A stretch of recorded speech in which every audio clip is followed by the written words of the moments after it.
So we've been kind of focused on the rest of the year the last couple episodes. It is October. We got a we got a little bit of time left. And I've been kind of using it as this hard reset on getting rid of a bunch of stuff and kind of just trying to start over from the ground up on a bunch of stuff. And you've been doing other things, and you had this genius idea to come up with kind of a theme for the rest of the year. So tell me about that. What is your theme and what does it mean? Yeah, I've been thinking about this a little bit in a few different contexts, and I decided that since I've really liked the way we've carved out these distinct arcs of 2 months, 3 months to work on something and have a deadline or something kind of like a deadline milestone. Like it's just been good for me, and I'm feeling pretty good getting into this one. But I was thinking that I wanted something to focus on other than just the actual work of accomplishing the goals. And there's something that has come up that I've kind of seen in a few different contexts, and I've been thinking a lot about it and how I let me start here. I have this friend I mentioned before. He's a software developer, very talented, was at really the top of the software engineering field. And I've been working with him a lot and just talking and kind of collaborating on a lot of things. And one of the things that I've really been impressed with is his ability to very quickly understand something that, say, a project that I'm working on that I've had lots of time to get my head around. I can show it to him, and almost immediately he picks up on exactly what's happening, and he's able to ask very insightful questions and identify the key problems. I'm like, man, this is so impressive. The guy just seems so smart that he's able to do this. But after having spent more time with him, I realized, okay, calling somebody smart is sort of a cop out. That doesn't really mean anything. Something is happening to where he's able to do this so quickly. And what I've started to appreciate is that he's somebody who is very good, almost obsessive, in fact, about trying to understand a problem all the way down to the very fundamental core. So if he feels like he doesn't understand a programming language very well, or just the nature of programming languages, he writes one. Like, he just recently made a programming language to better understand how a programming language works. He wants to understand how a file system works. So he like built a file system. Just really has this uh, interest and desire to drill down to the bottom and understand the fundamentals. And I think because of that, he's very good at understanding something that to me would feel foreign and unfamiliar and hard to get my head around.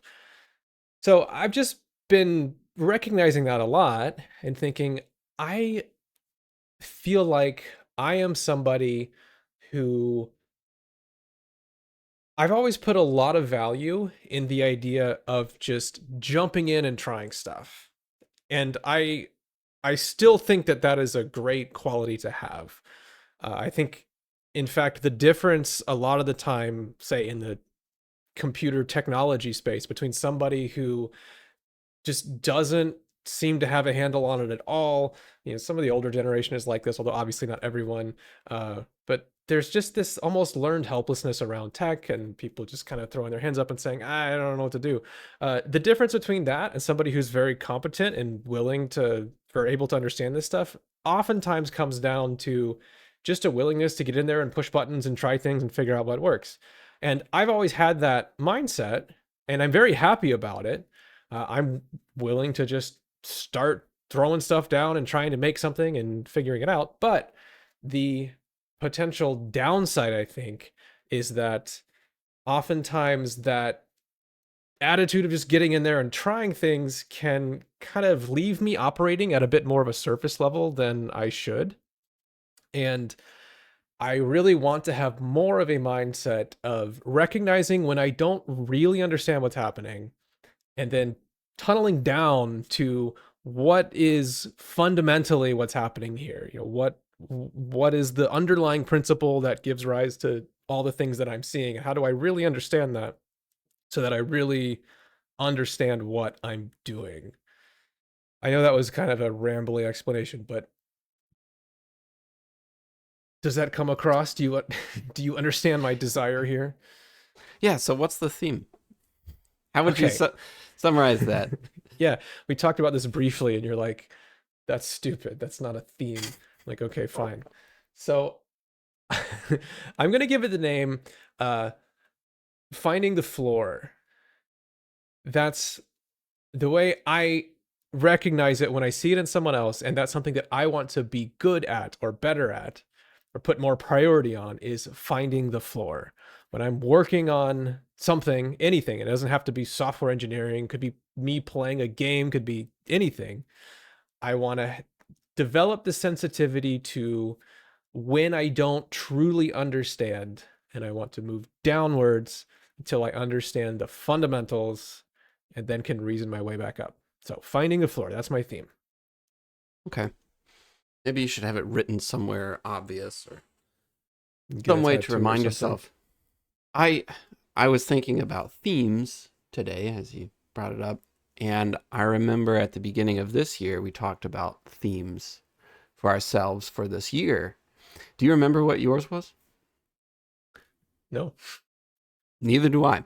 All I right. remember mine, or at least part of mine, was to think about the bigger things, like the bigger picture for the year, you know, massive decisions and stuff like that. Which I have off and on. It's sort of been this, I have not kept it in my mind for the whole year. Definitely not. But it has stuck around a little bit in the back of my head, kind of like this looming Mm, shadow. Every once in a while, it crosses my path. And I think it's helped me zoom out and think about the bigger picture a bit. So yeah. yeah, there's some things in question that I'm dealing with because of that theme. I think is cool. Um, Go ahead. I think I remember mine. What is it? Maybe you could tell me if you think this is right or not. I think that my theme was to not overthink things, which I know sounds hilarious, but I think the idea was that I wanted to, for any given task, experience the difficulty only of the task itself, not of all of the extra stress and worry that I always pile on top of it. Okay, You know, doing a that difficult sounds right. thing is difficult, but oftentimes the bulk of the difficulty is worrying about it all the time and overthinking it, and Yeah, which the fact that I forgot that somehow kind of fits with the theme. So yeah, I'm going to call sure. that a win. Yeah, no, I think your idea for this year was to kind of stop over analyzing stuff. Yeah, Uh, and on a different level, we did do that for a few months when we stopped doing the podcast. But totally. I remember you talking about that. And even that has stuck with me sort of throughout the year of just trying to make things simpler and not obsess about the way you're doing it and instead obsess about the stuff that you're actually doing.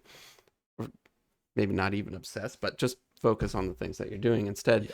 And oh, well, I wonder for you, but for me, the theme that I've come up with for the rest of the year, and I was already thinking this, it's not like I created this since we've talked this week or something.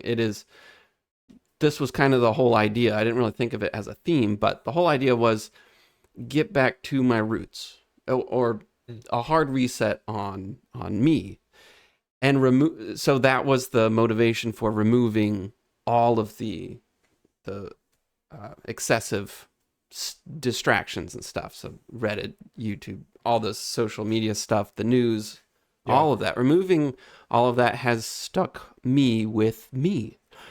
And I have been kind of getting back to the roots of who I was when I started being an artist. And I've even gone back and listened to some old music that, I wrote 12, 15 years ago, whatever, Mhm. just trying to get back into the mindset of back when I felt like a purer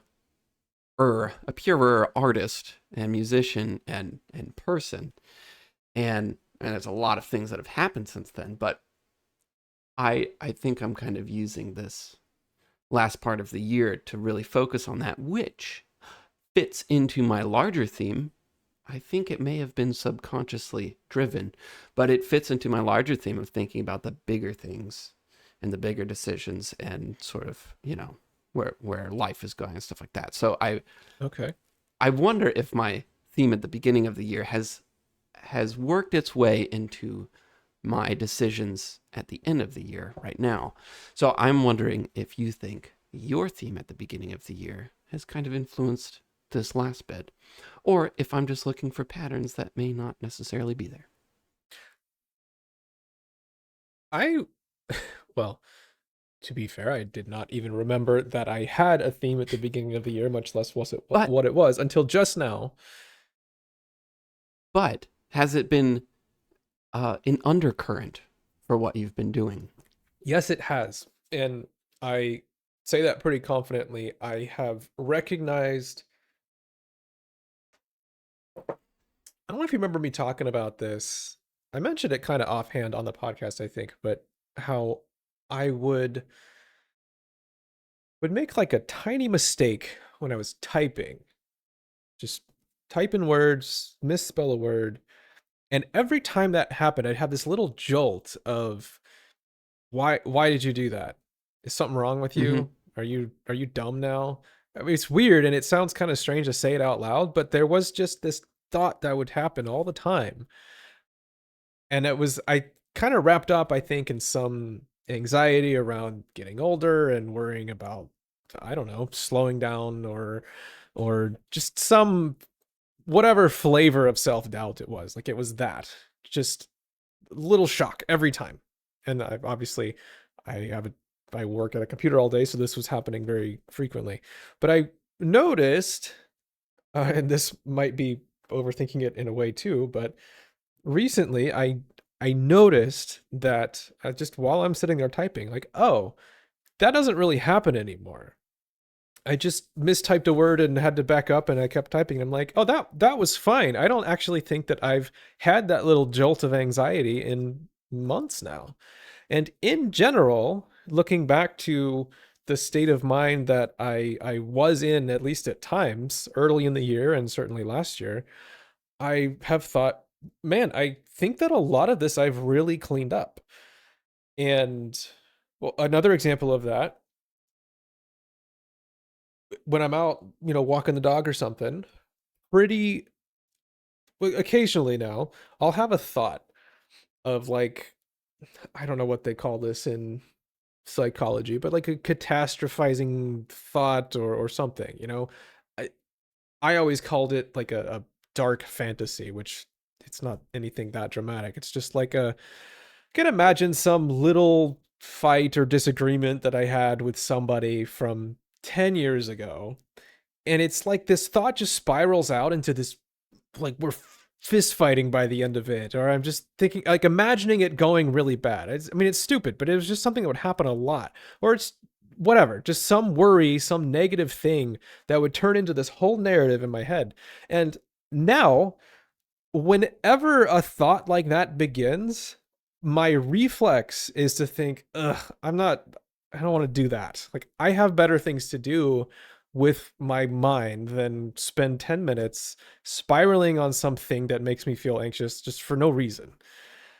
And I've recognized that that is just vastly different than what used to happen. I didn't even recognize that that was a thing that was happening before. To me, it was just, you are whatever you're thinking. I would just think that for a while and then feel anxious and have a more negative opinion of somebody who was the subject of this random spirally thought thing for no reason.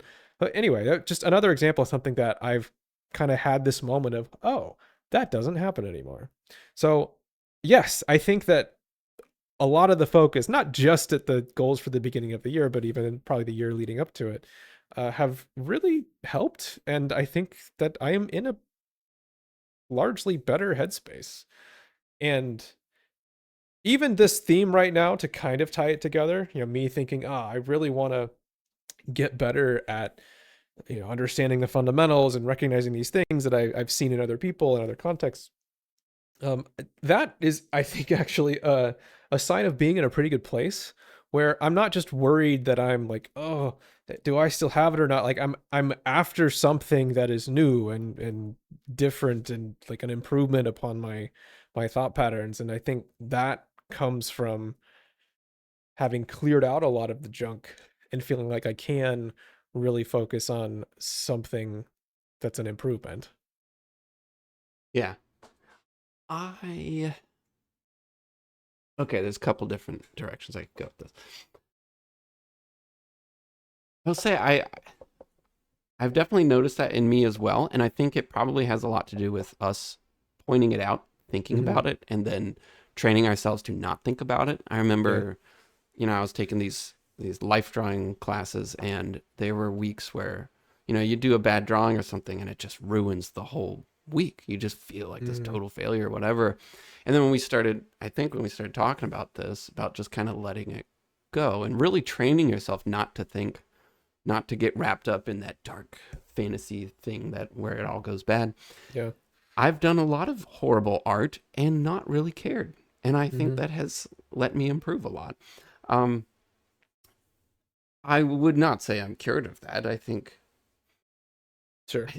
you know, I think some of it has to do with experience and just realizing that, you can survive this feeling over and over again. And then eventually you know that the end of that is not a horrible fist fight. You know that the end is just you doing it again and again, and eventually you'll improve. Seeing kind of the bigger picture or whatever.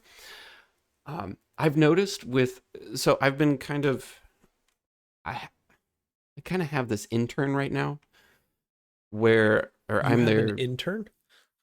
well, it's somebody is still in school and I am signed up as their, I don't know, their coach or supervisor, whatever, for their class for this little term or whatever. And so I've been Cool. reviewing a lot of their work and kind of working with them a little bit. And I've noticed this not just in them, but any sort of beginner, not beginner, intermediate or more amateur artists or just not super professional, but I've noticed, they'll give me a piece of work and I look at it, and then before I can even talk, I get this giant spiel, which I recognize because I still do this, Yeah. but this huge spiel about, well, and the reason I made this giant mistake is because I actually meant to do this, and then Yeah.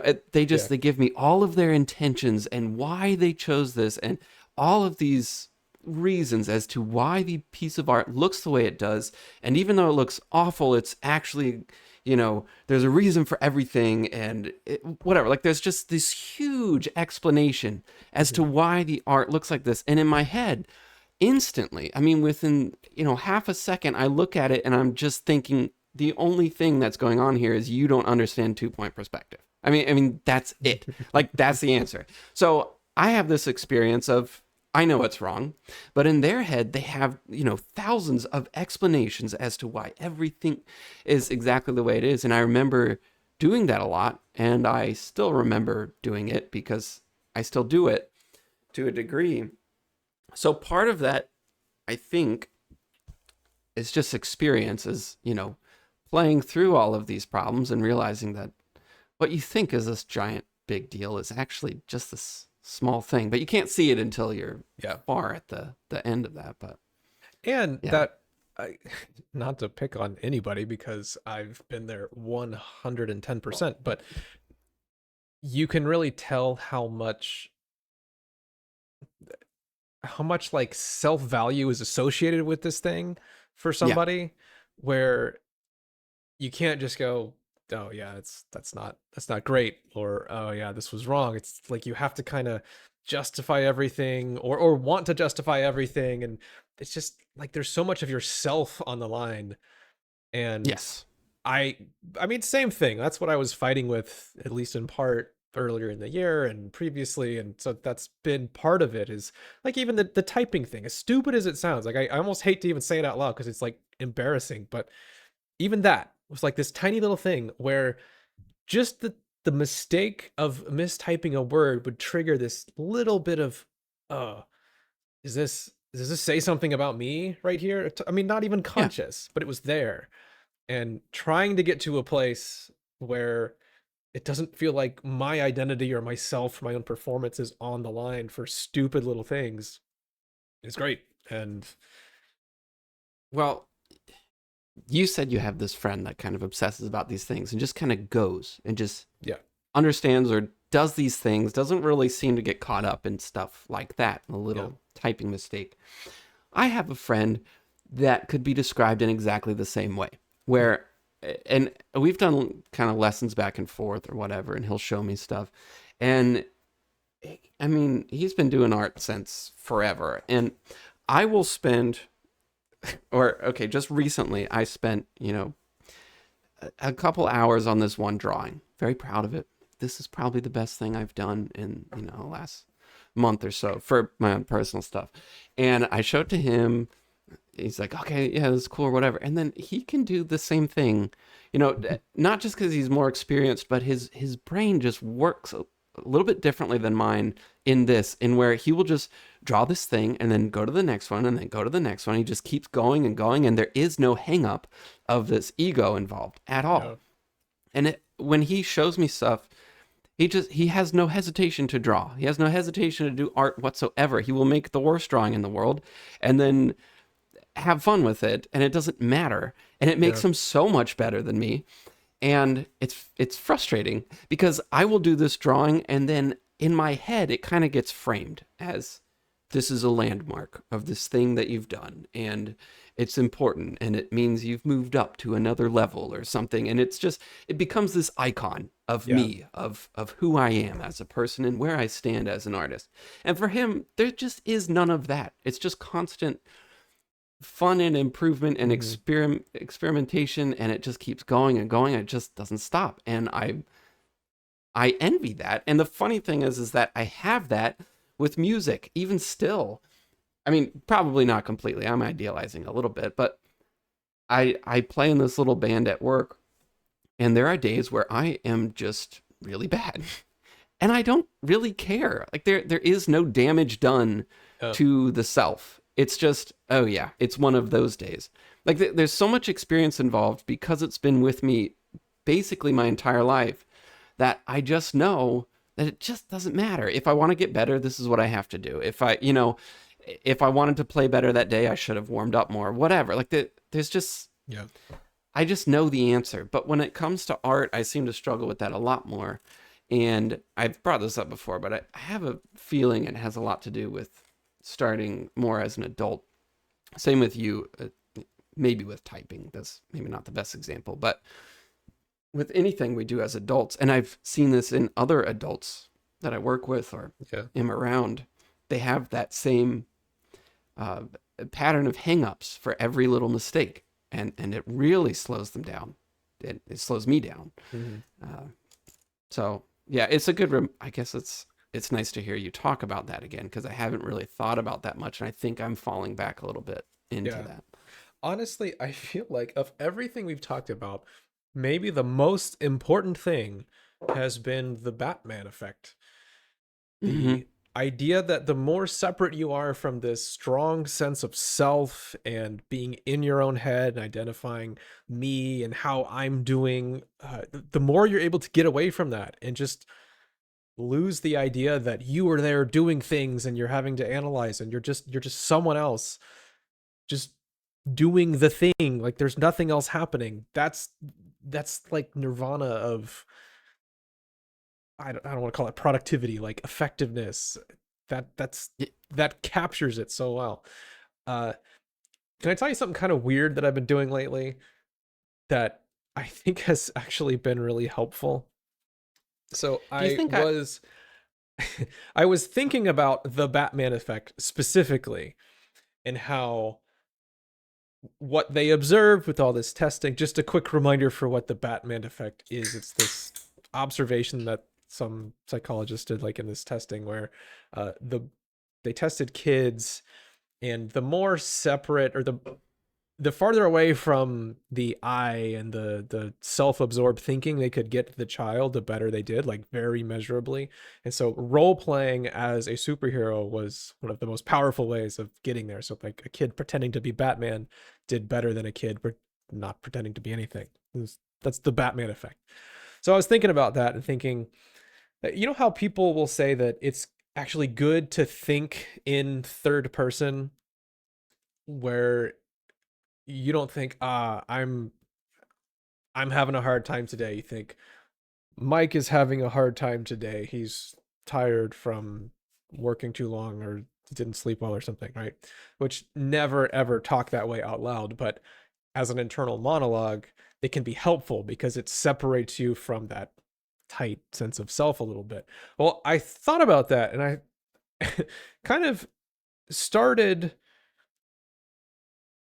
imagining like an even more separate version, which in my case has been a therapist. And I have tried to picture this therapist like very clearly as this other person talking to me. And often as I'm thinking through something or just trying to process thoughts, I will like imagine this therapist, this other person talking to me, telling me what I ought to do.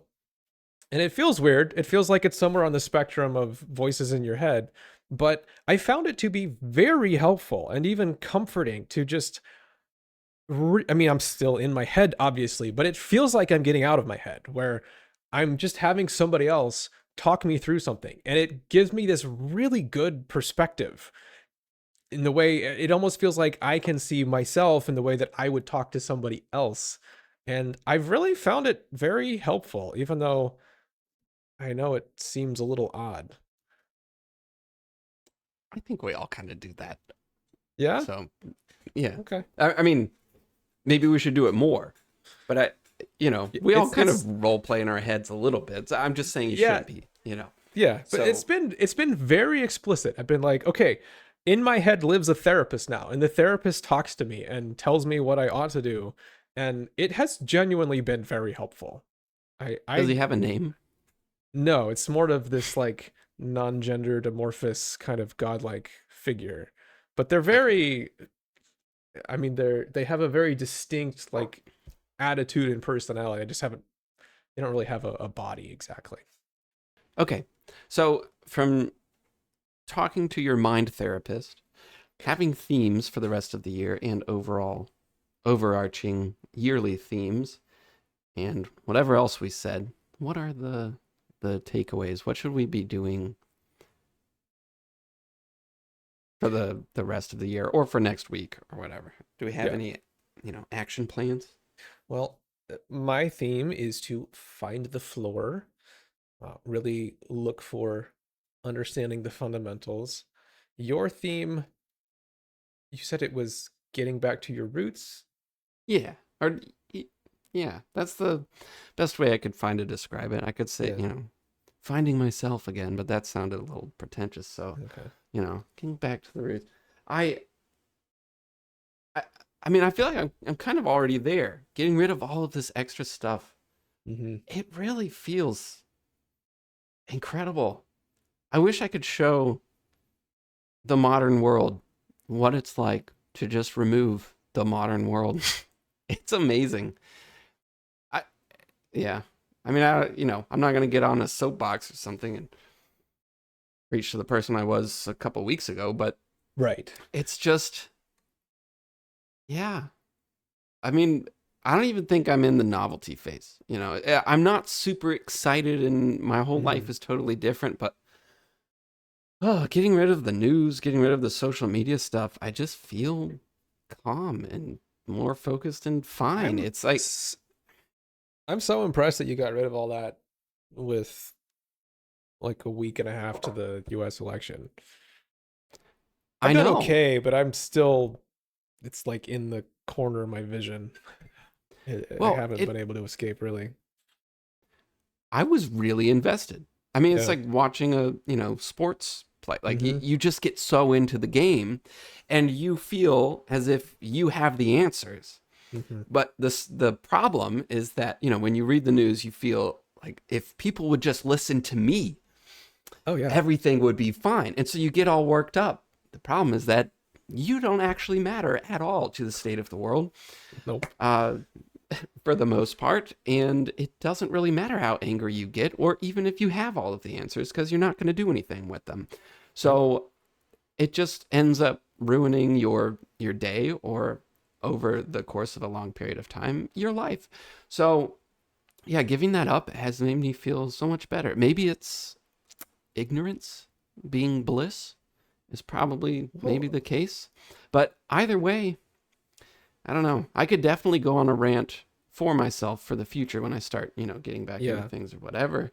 Not to try to convert everyone, but it's like, where do you draw the line on things you're supposed to care about? Well, You know?